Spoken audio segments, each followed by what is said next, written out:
जब last lecture में हमने पढ़ा था तो स्ट्रक्चर ऑफ एटमॉस्फेयर जो है हमारे पास एटमॉस्फेयर, उसके हमने 3 फेजेस पढ़े थे। ठीक है, नंबर 1 जो हमने पढ़ा था स्ट्रक्चर में, that is your functions, that is your कार्य। ठीक है, दूसरा हमने पढ़ा था संरचना, किस किस से मिलके बना है ये, गैसेस के बारे में पढ़ा हमने। ठीक है, कंपोजिशन।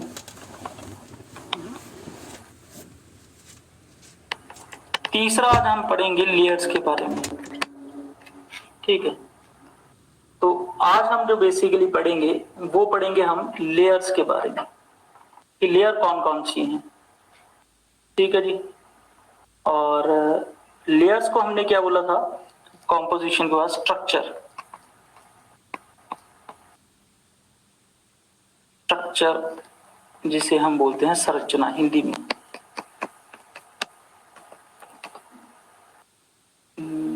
ठीक है, तो संगठक में या कंपोजिशन में हमने सारी गैसेस पढ़ ली। एक रेडॉन गैस रह गई थी कल, रेडॉन गैस, इसके बारे में थोड़ा सा पढ़ेंगे। रेडॉन गैस क्या होता है, रेडॉन गैस की खासियत है। ठीक है, कंपोजिशन में लास्ट ही टॉपिक बचा है, फंक्शंस हमने कल पढ़ लिए थे। कंपोजिशन में हमने सारी गैसेस पढ़ ली, ऑक्सीजन के क्या काम है, नाइट्रोजन के क्या काम है, कार्बन डाइऑक्साइड के क्या काम है, मीथेन के क्या काम है। और रेडॉन गैस जो है वो सबसे हैवीएस्ट गैस है। हैवीएस्ट गैस अगर कोई है तो that is your radon gas. ठीक है, हैवीएस्ट गैस, सबसे भारी गैस जो है। अब देखो, सबसे हल्की हमने पढ़ी थी, पूरे यूनिवर्स में सबसे हल्की कौन सी है, दैट इज योर हाइड्रोजन। सबसे भारी कौन सी है, तो दैट इज योर रेडॉन। अब हल्की है तो एटमॉस्फेयर में वो सबसे ऊपर रहती है। ठीक है, और ये भारी है, ये तो कहां पे रहेगी, तो ये रहती है अर्थ के स्ट्रक्चर पे, अर्थ के ऊपर। अर्थ के ऊपर क्या होती है, मिट्टी, मृदा। अर्थ के ऊपर मतलब कि ये गैस जो है कहां पे पाई जाती है मैक्सिमम, ये मिट्टी में पाई जाती है। मिट्टी मतलब कि मृदा।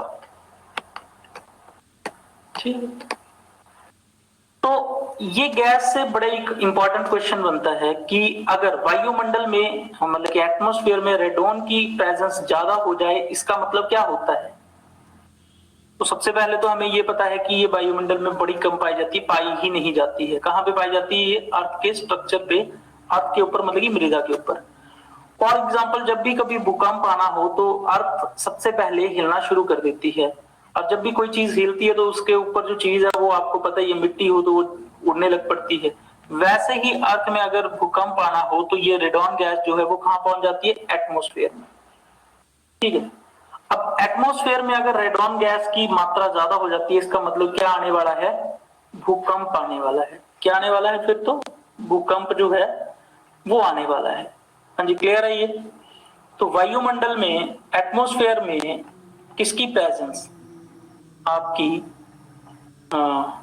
रेडॉन की प्रेजेंस का जो रीजन है, रेडॉन अगर प्रेजेंस है एटमॉस्फेयर में, presence in atmosphere, in atmosphere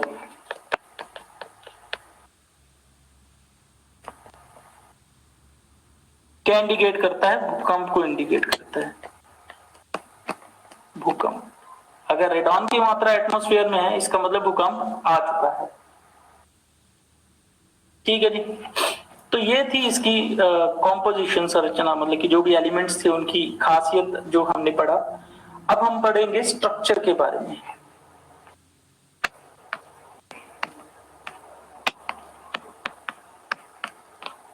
जहां से ज्यादातर क्वेश्चन पूछे जाते हैं,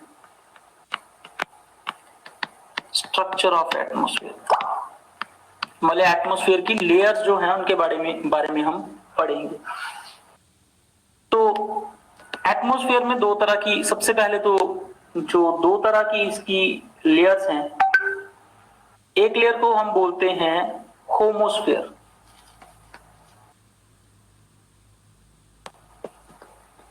होमोस्फेयर, और दूसरे को हम बोलते हैं हेट्रोस्फेयर, हिंदी में भी लिख देते हैं हेट्रोस्फीयर। ठीक है, हेट्रोस्फीयर पूरा नहीं लिखा मैंने।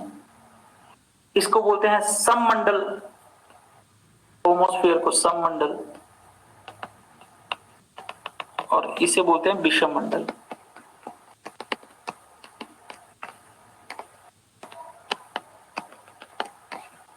ठीक है, 90 किलोमीटर तक जीरो से लेके अर्थ के पूरे ऊपर से लेके 90 किलोमीटर तक जो है होमोस्फीयर पाया जाता है, जिसको हम सममंडल बोलते हैं।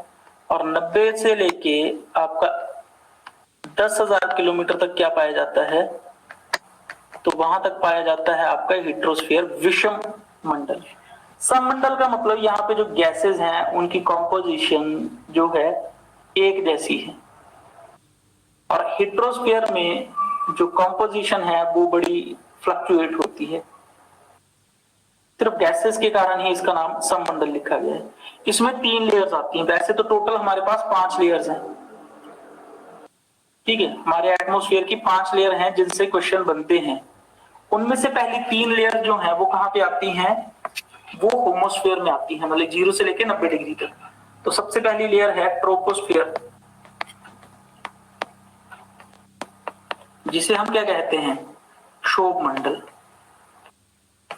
क्षोभ मंडल, ठीक, क्षोभ मंडल, क्षोभ है ये, ठीक, क्षोभ मंडल। सेकंड इज योर समताप मंडल, समताप मंडल, जिसे हम किस नाम से जानते हैं, स्ट्रेटोस्फियर।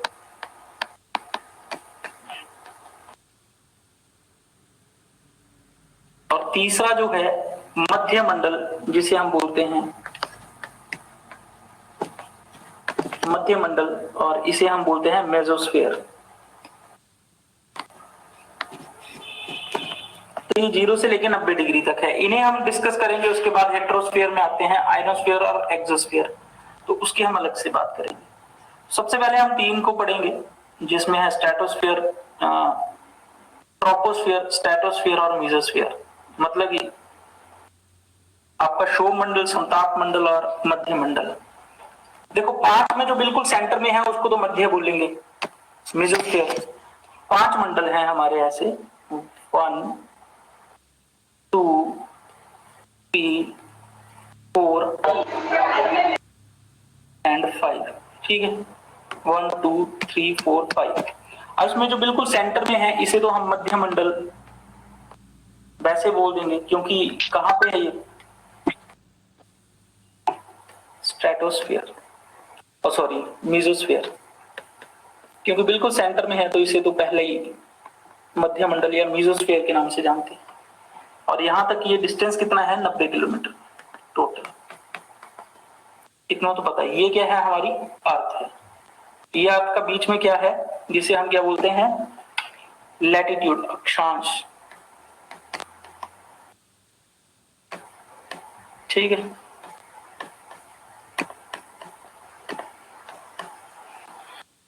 अब बात करते हैं अर्थ के ऊपर ऐसे ऐसे ये आपकी क्या है, लेयर्स हैं, इनकी बात करेंगे।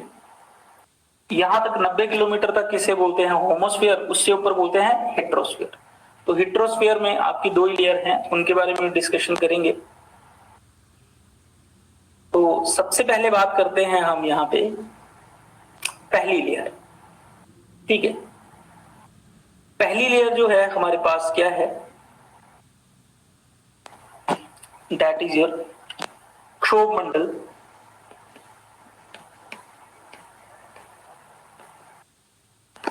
क्षोभ मंडल, और जिसे इंग्लिश में बोलते हैं ट्रोपोस्फियर।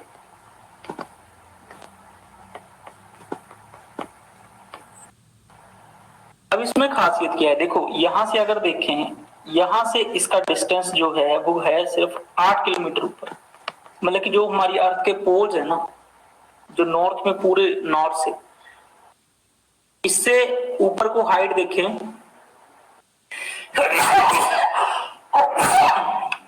तो सिर्फ 8 किलोमीटर तक हमारा क्या है, ट्रोपोस्फियर है, क्षोभ मंडल है।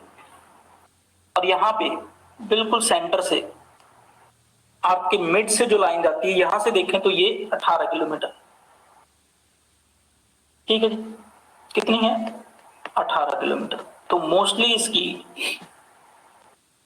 जो हाइट है वो कितनी है 8 से 18 किलोमीटर है हमारा ट्रोपोस्फियर।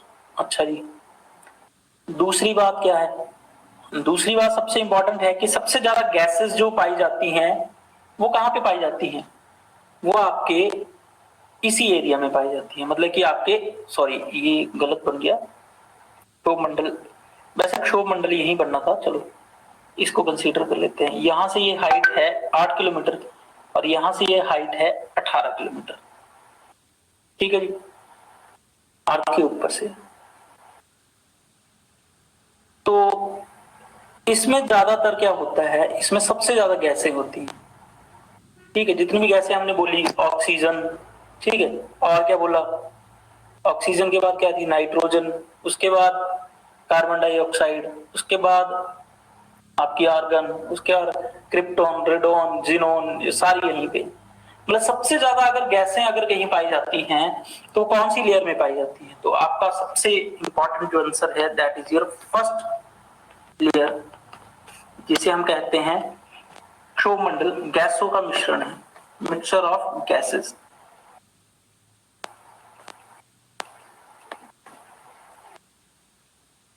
ठीक है जी,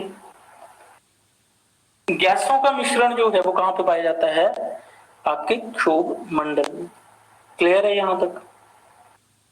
अब जहां पे गैसेस सबसे ज्यादा होंगी वहीं पे आपके मौसमी घटनाएं होती हैं, ठीक है, तो मतलब कि बारिश जो होती है तो बारिश कहां पे होगी, किसकी वजह से होगी, अब देखो गैसों का मिश्रण है तो वहीं पे वाटर वेपर्स होते हैं सबसे ज्यादा, जहां पे वाटर वेपर्स होते हैं वहीं पे बारिश होती है, तो आपकी बारिश भी कौन से मंडल में होगी, तो दैट इज इन ट्रो मंडल, जिसको बोलते हैं हम ट्रोपोस्फियर। और एक और इंपॉर्टेंट बात, जैसे जैसे हम ऊपर की तरफ जाते जाते हैं टेम्परेचर जो है वो कम होता जाता है, और जैसे इसकी लास्ट बाउंड्री पे पहुंचते हैं यहाँ पे टेम्परेचर जो है वो -50 डिग्री हो जाता है,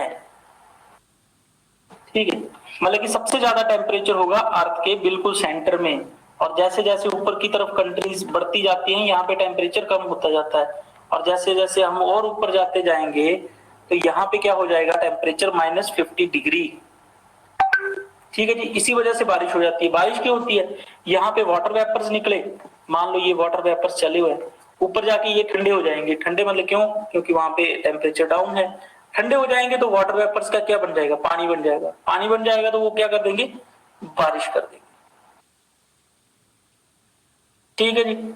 इसीलिए बारिश जो है वो कौन सी लेयर में होती है, वो स्ट्रेटो सॉरी ट्रोपोस्फियर में होती है, क्षोभ मंडल में होती है, और इसका टेम्परेचर आपका जैसे जैसे हम ऊपर जाते जाएंगे वैसे वैसे क्या होता जाएगा, कम होता जाएगा, ठीक है जी, 50 डिग्री, -50 डिग्री तक पहुंच जाता है।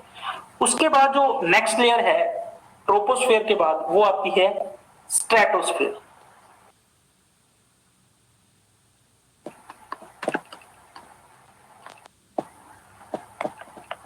स्ट्रेटोस्फियर में सिर्फ और सिर्फ क्या पाई जाती है, आपकी 90% तक ओजोन जो गैस है वही पाई जाती है, सिर्फ ओजोन गैस पाई जाती है। तो आपसे ये भी क्वेश्चन पूछा जा सकता है ओजोन गैस कहां पे पाई जाती है तो वो सेकंड लेयर में जिसका नाम है स्ट्रेटोस्फियर। अच्छा, सारी जगह ओजोन गैस ही है तो इसका टेम्परेचर जो है नॉर्मल रहता है, यहां पर इसका टेम्परेचर जो 0 डिग्री तक रहता है, 0 डिग्री, और इस लेयर में टेम्परेचर सेम रहने के कारण इसे क्या बोलते हैं, समताप मंडल।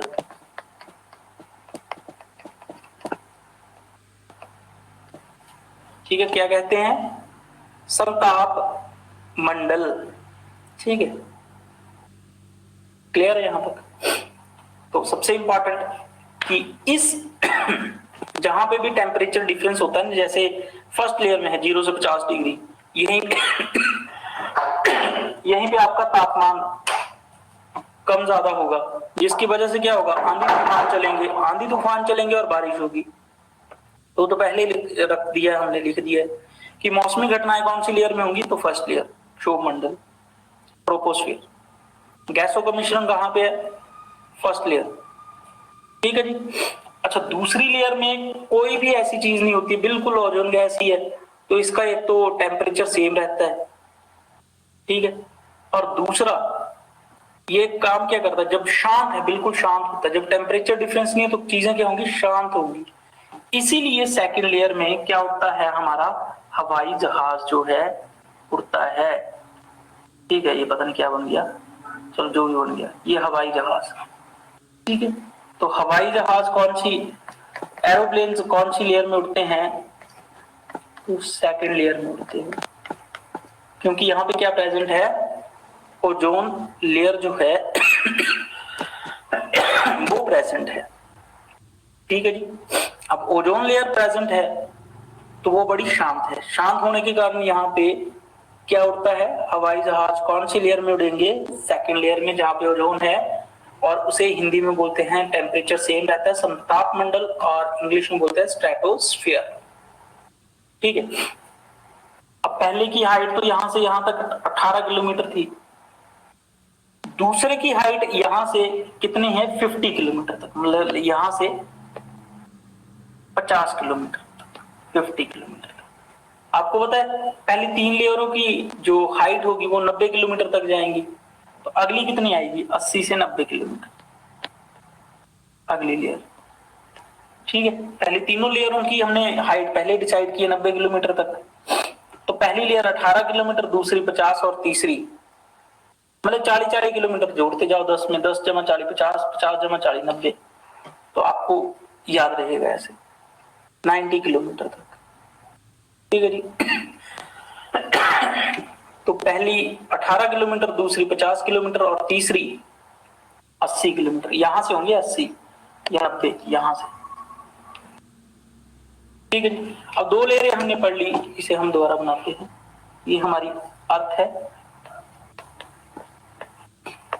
ठीक है। ये हमने पढ़ा अपना कौन सा मंडल, पहला कौन सा है, जिसको हम बोलते हैं ट्रोपोस्फियर, क्या बोलते हैं इसे, ट्रोपोस्फियर और क्षोभ मंडल। दूसरी लेयर कौन सी है, टेम्परेचर सेम रहता है तो समताप, या फिर हम इसे क्या कहते हैं, हाँ जी क्या कहते हैं, स्ट्रेटोस्फियर। तीसरा जो है ये बिल्कुल सेंटर में है, इसीलिए इसे क्या कहते हैं, मध्यमंडल या फिर मीसोस्फीयर, ठीक है। अच्छा, एक लास्ट क्वेश्चन रह गया था, यहाँ पे यूवी रेज जो हैं उनको कौन रोकता है, तो आपका ट्रोपोस्फियर रोकता है, सॉरी ट्रोपो नहीं आता, यूवी रेज को कौन रोकेगा, ओजोन लेयर रोकती है। ओजोन लेयर कहां पे है, स्ट्रेटोस्फियर में है, ठीक है, जहां पे हवाई जहाज उड़ते हैं। अब यहाँ पे जो टेम्परेचर है, यहां से यहां -50 डिग्री पहुंच जाता है, यहाँ पे 0 डिग्री, और इसके बाद फिर से टेम्परेचर जो है बढ़ जाता है, तो हमारे मध्य मंडल में जो टेम्परेचर है लगभग बड़ा कम हो जाता है, बहुत कम हो जाता है। मीसोस्फीयर में टेम्परेचर बहुत ठंड होती है, सबसे ज्यादा ठंड होती है, यहाँ पे टेम्परेचर -100 डिग्री सेल्सियस तक होता है मध्य मंडल में, ठीक है। अब जितनी बातें लिखेंगे हम मध्य मंडल के बारे में लिखेंगे, तो सबसे ठंडी परत कोल्डेस्ट लेयर जो है हमारी कौन सी होती है,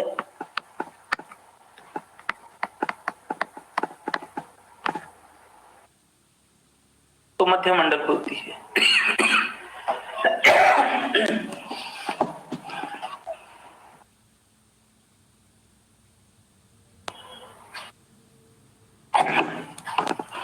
हाँ जी, तो सबसे ठंडी लेयर जो होती है हमारी सेंटर वाली, ये होती है, ठीक है।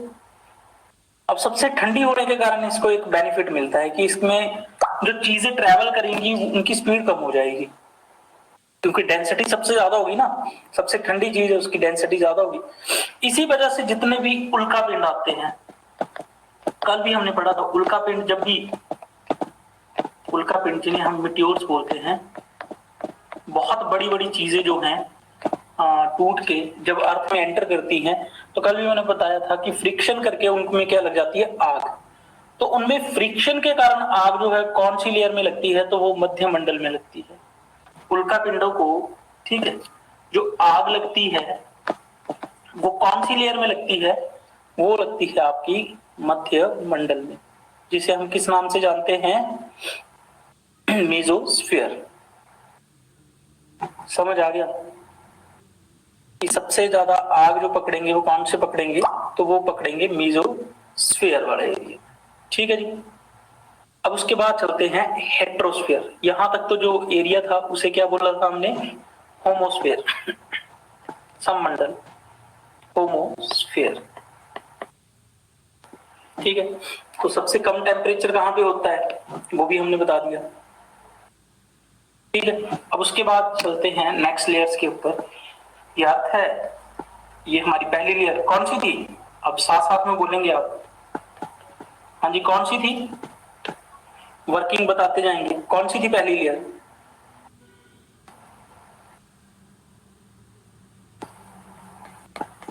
कोई भी नहीं बोल रहा है, ऐसे ही ग्रुप में है तो सारे ही। तो फर्स्ट लेयर थी हमारी जिसे हमने बोला था ट्रोपोस्फियर।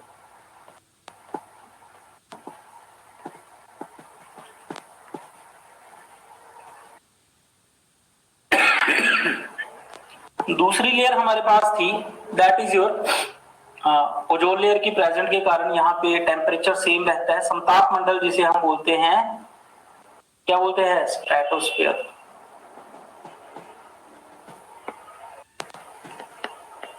तीसरा बिल्कुल सेंटर में है तो मध्य मंडल, या फिर हम क्या बोलते हैं इसे, मीजोस्फीयर।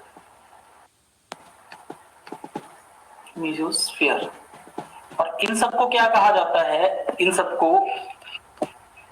होमोस्फीयर कहा जाता है। 90 किलोमीटर तक है यहां से होमोस्फीयर। उसके बाद जो ऊपर आएंगी लेयर उन्हें क्या कहा जाता है, वो कहां से कहां तक है, 90 से लेके 10,000 किलोमीटर तक। कहां तक है, 90 से लेके 10,000 किलोमीटर तक है लास्ट लेयर। ठीक है, तो अब पढ़ लेते हैं हम जो, और इसे क्या कहा जाएगा, इसे हेट्रोस्फीयर। हेट्रोस्फीयर, स्फीयर लगा लेना आगे, हेट्रोस्फीयर। जिसे हम होमोस्फीयर को सममंडल और इसे विषम मंडल कहा जाता है। अब यहां से 90 से लेके या यहां तक कितने किलोमीटर है ये, 640 किलोमीटर।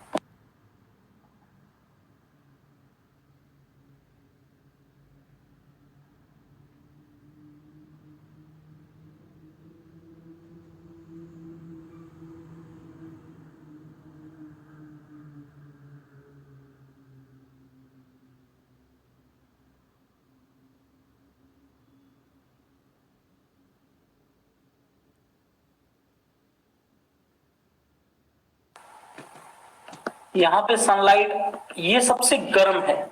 हमने एक चीज पढ़ी थी, सबसे ठंडा जो है वो कौन सा लेयर है, वो आपकी बिल्कुल सेंट्रल लेयर है, -100 डिग्री तक है। ठीक है, जिसे हम मध्य मंडल या फिर 100 डिग्री, -100 डिग्री जो है मीजोस्फीयर। और सबसे गर्म लेयर है ये वाली। यहाँ पे टेम्परेचर जो है 1000 से लेके 1400 डिग्री सेल्सियस तक होता है, मतलब सबसे गर्म जो है। तो यहाँ पे जो गैस है उस वो आयंस में कन्वर्ट हो जाती है, ऐसे छोटे छोटे छोटे छोटे छोटे छोटे ऐसे। तो वो क्यों होती है, क्योंकि यहाँ पे टेम्परेचर बहुत ज्यादा है, इसलिए वो आयंस में कन्वर्ट हो जाती है। इसीलिए इसका नाम आयनोस्फीयर या फिर आयन मंडल कहा गया है। इन आयंस का फायदा क्या होता है, इन आयंस का फायदा ये होता है कि ये किसी सिग्नल को ट्रेवल करने के लिए जरूरी होती है। तो जितने भी सैटेलाइट से सिग्नल जाते हैं तो यहां से टकरा के यहां वापस आ जाते हैं। ठीक है, तो सिग्नल के ट्रैवल के लिए रिस्पॉन्सिबल, इनको रेडियो वेव्स बोलते हैं, रेडियो तरंगे बोलते हैं। तो रेडियो वेव्स या फिर रेडियो तरंगे जो हैं वो कौन सी लेयर में पाई जाती हैं? वो आयनोस्फीयर में पाई जाती है, जिसकी वजह से सिग्नल जो है वो ट्रैवल करते हैं। ठीक है, तो हमारी टेलीकम्युनिकेशन के लिए, दूर संचार के लिए कौन सी लेयर रिस्पॉन्सिबल है? तो वो है आयनोस्फीयर। और सबसे ज्यादा टेम्परेचर कौन सी लेयर का है? आयनोस्फीयर का। ठीक है जी। और इसके बाद 640 से लेके 10,000 किलोमीटर तक जो लास्ट लेयर है, इसका नाम है, सबसे बाहर की लेयर है, इसे बोलते हैं बाह्य मंडल। बाह्य मंडल, और इंग्लिश में बोलते हैं एक्सोस्फीयर। ठीक है, एक्सोस्फीयर। अब इसका कोई काम नहीं है, इसमें ग्रेविटेशनल पुल रहता है हमारा। ग्रेविटेशनल पुल मतलब अर्थ की तरफ खींचता वो चीजों को, इसीलिए यहाँ पे क्या ट्रेवल करता है? हमारा सैटेलाइट जो है वो ट्रेवल करते हैं। ठीक है, सैटेलाइट। ठीक है, सैटेलाइट जो है वो ट्रेवल करेंगे। सैटेलाइट, तो सैटेलाइट कौन सी लेयर में ट्रेवल करते हैं? तो वो करते हैं बिल्कुल बाहर की लेयर, दैट इज योर कौन सी? एक्सोस्फीयर। तो यहीं से क्वेश्चन आपको पूछे जाते हैं एग्जाम में। ठीक है, तो इसके अलावा क्वेश्चंस जो हैं यहां से एटमॉस्फेयर से नहीं पूछे जाते हैं। तो हम इसके नॉर्मली, अब ये सब कुछ पढ़ लिया, जिसने ये पढ़ लिया वो सारे क्वेश्चन आगे बता देगा, तो हम इनको ब्रीफली लिख लेते हैं अगर पॉइंट्स में लिखना है तो। ठीक है, तो सबसे पहला मंडल कौन सा है हमारा? दैट इज योर क्षोभ मंडल, और जिसे हम क्या बोलते हैं? क्या बोलते हैं हम इसे? ट्रोपोस्फेयर। इसकी खासियत क्या क्या थी? सबसे पहले हम वो तो आप लोग खुद बताते रहेंगे मुझे कि इसकी खासियत क्या है। इसकी ऊंचाई कहां से कहां तक है? 12 से 18 किलोमीटर, वो मैंने बता दिया था। अगर इसकी एवरेज ऊंचाई देखेंगे तो इन दोनों को ऐड कर दो, डिवाइडेड बाई 2 कर दो, तो दैट इज योर 13 किलोमीटर। अच्छा, सबसे ज्यादा यहाँ पे क्या पाई जाती हैं? सबसे अधिक गैसेस कौन से लेयर में पाई जाती हैं? सबसे अधिक गैसेस, सबसे अधिक गैसें, ठीक है, वो पाई जाती हैं यहाँ पे, सबसे अधिक गैसेस। ठीक है, और नंबर 2 मौसमी घटनाएं, वेदर जो चेंज होता है, बारिश होती है, मौसमी घटनाएं वो भी यहीं से होती हैं। और वो किस कारण होती है? वो वाटर वेपर्स की प्रेजेंस के कारण। चलो उसकी बात करेंगे। और तीसरा सबसे इंपॉर्टेंट क्वेश्चन जो है, जैसे जैसे हम ऊपर जाते जाते हैं टेम्परेचर क्या करता है? घटता रहता है। मतलब कि अगर हम 165 मीटर ऊपर जाएं, ठीक है, ऊपर की तरफ जाएं, तो टेम्परेचर जो है 1 डिग्री सेल्सियस कम हो जाता है। जैसे जैसे हम 165 मीटर ऊपर जाते हैं, टेम्परेचर 1 डिग्री सेल्सियस कम हो जाता है। ठीक है, इसीलिए जब हम पूरी लेयर 18 किलोमीटर ऊपर चले जाते हैं तो -50 डिग्री तक जो है टेम्परेचर ये पहुंच जाता है। और यहाँ पे सबसे ज्यादा गैसेज है, तो आंधी तूफान कहाँ चलेंगे? वो तो मैंने पहले बता दिया, मौसमी घटनाएं, बारिश, आंधी तूफान, वो इसी लेयर में होंगी। ठीक है, तो जितने भी आंधी तूफान चलेंगे वो पहली लेयर में चलेंगे, जिसका नाम है ट्रोपोस्फियर, और जिसे हम हिंदी में बोलते हैं क्षोभ मंडल। ठीक है जी, तो ये था पहले के लिए। तो ये इंपॉर्टेंट है कि 165 डिग्री, या तो फिर सीधा ही बोल सकता है कि कितनी सॉरी 165 मीटर बोलना था, डिग्री लिख दिया मैंने गलती से। 165 मीटर ऊपर जाते हैं तो 1 डिग्री कम हो जाता है। ठीक है, अगर उल्टा कर दें 1000 मीटर ऊपर जाने पर, मतलब 1 किलोमीटर अगर ऊपर जाते हैं तो 6.5 डिग्री सेल्सियस जो है वो तापमान घट जाता है। जैसे जैसे हम 1000 मीटर ऊपर जाते हैं तापमान 6.5 डिग्री कम हो जाता है। तो इन दोनों में से कोई ना कोई एक इक्वेशन आपको एग्जाम में पूछ ली जाएगी। ठीक है, अब जो सेकंड है, सेकंड जो आपका है वो है ओजोन लेयर की प्रेजेंस, जिसे हम बोलते हैं टेम्परेचर सेम रहता है, समताप मंडल। या फिर हम दूसरे नाम से जानते हैं इसे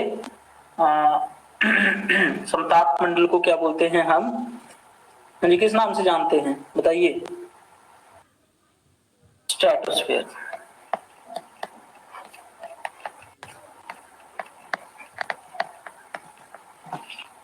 ठीक है, स्ट्रेटोस्फीयर।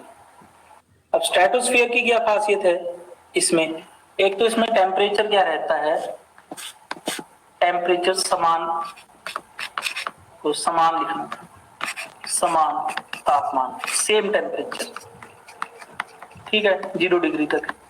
अब इसके कारण सेम टेम्परेचर रहता है, तापमान सेम रहता है, तो इसके कारण क्या होता है, इसे इसमें क्या चलते हैं, हवाई जहाज, एरोप्लेन, इसी में चलते हैं। सबसे शांत जो है कोई लेयर है अगर, तो वो है हमारी समताप मंडल, ठीक है, जिसे हम स्ट्रेटोस्फीयर के नाम से जानते हैं। क्लियर है? चलिए, उसके बाद जो है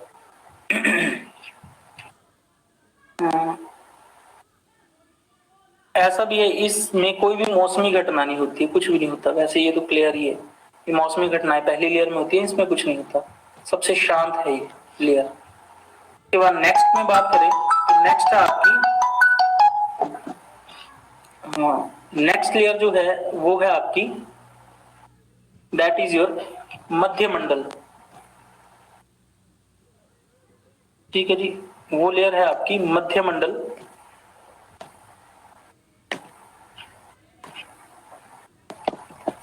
बिल्कुल सेंटर में मध्य मंडल,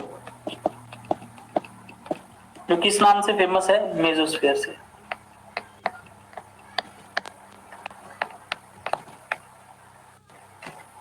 ठीक है, मेसोस्फीयर से।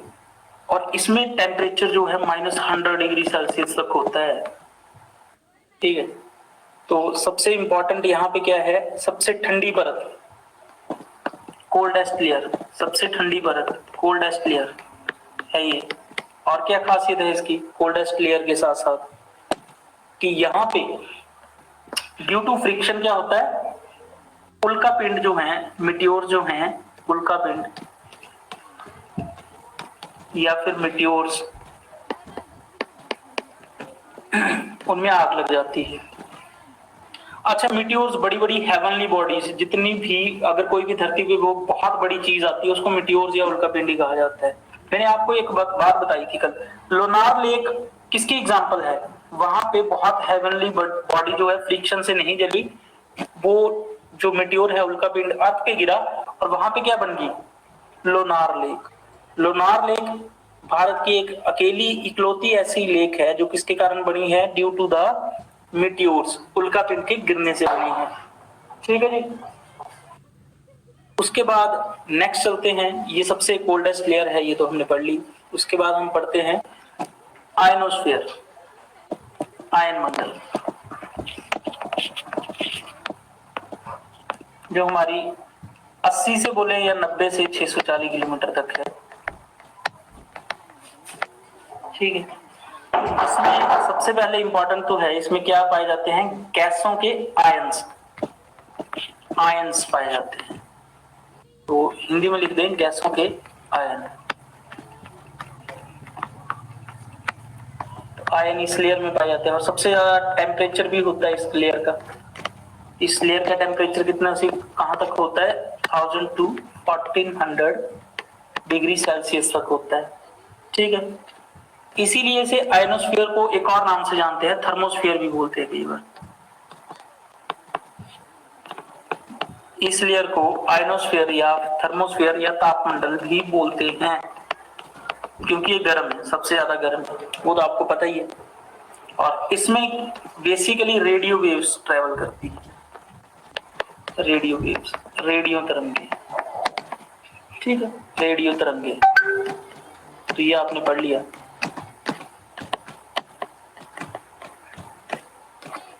उसके बाद हमारे पास लास्ट जो लेयर है, दैट इज योर, कौन सी थी, सैटेलाइट की। ठीक है, जिसे बोला जाता है एक्सोस्फीयर, बाहर मंडल। एक्सोस्फीयर जो कहां से कितने किलोमीटर है, 640 से लेके 10,000 किलोमीटर तक है, ठीक है, एक्सोस्फीयर। इस पूरी लेयर को भी आगे हम अगर बांट दें तो ये आगे जाके 3 लेयर में बंटा हुआ है ऐसे, जिसे हम बोलते हैं डी परत, ई परत, एफ और जी, डी ई एफ जी, ठीक है। इसमें हमारे पास जो वेव्स जाती हैं, लोअर वेव्स,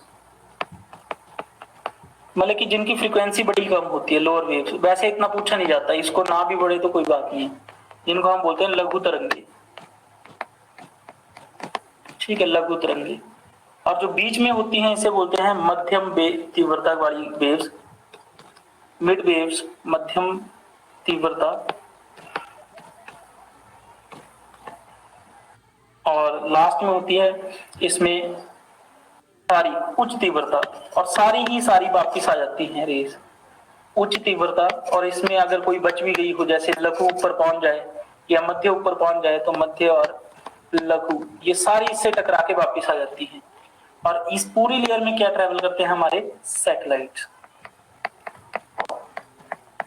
तो सैटेलाइट की होता है ना, एएम की फ्रीक्वेंसी कम होती है, एफएम की थोड़ी ज्यादा होती है, तो एएम हमारा लोअर वेव्स में आएगा, एफएम थोड़ा इसमें जाएगा, और हमारी बाकी वेव जो हैं यूवी रेज वो ऊपर जाएंगी।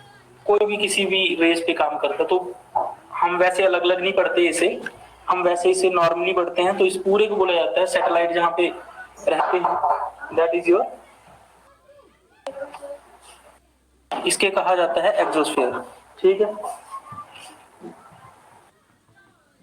चलिए ठीक है, फिर आज के लिए काफी है।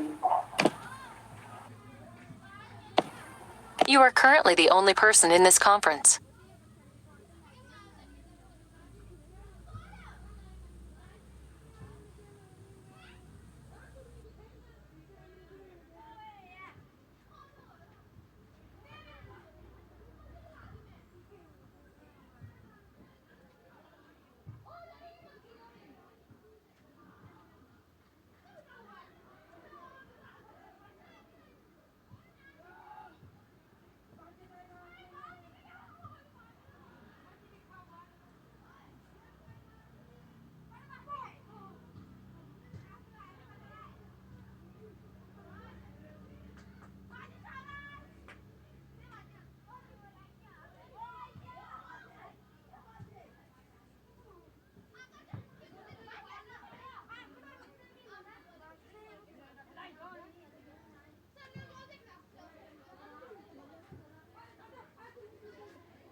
Thank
you.